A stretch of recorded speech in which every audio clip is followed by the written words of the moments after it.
Какво е постигнал енергийният сектор в последните 10 години? Почти нищо. Това сочат последните данни на Българската стопанска камара. През 2007 година е приет закон за либерализация на енергийния пазар. Не само, че не е станал по-либерализиран, а напротив, монополът продължава. Какво трябва да очакват българските потребители? 83% по-високи цени за тока до 2015 година, а до 2020 още 113% отгоре. Какво означава това? През 2020 година ще плащаме за ток колкото днес, но умножено по 3. Износът на добавена стойност в сектор енергетика се е превърнал в национална политика, каза Данев. Енергийният пазар у нас е структуриран така, че липсват пазарни стимули, които да провокират ефективността. Все още в България господства тъй наречената разходно-покривна система. Когато вашето производство на енергия не е ефективно, ви признават разходите и го включат в цената на микса.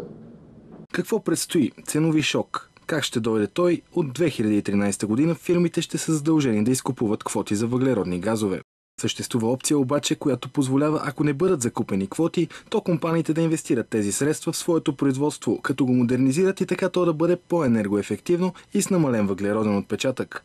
Според Данев обаче, за да бъдат възстановени тези инвестиции, производителите на енергия ще натоварят именно търговските цени на електроенергия, така че да покрият загубите си. Договорите, които са подписани с някои централи, ги стимулира да повишават себестойността си, защото те имат договорена норма на печалба. Колкото е по-висока себестойността им, толкова по-голяма е тяхната норма на печалба.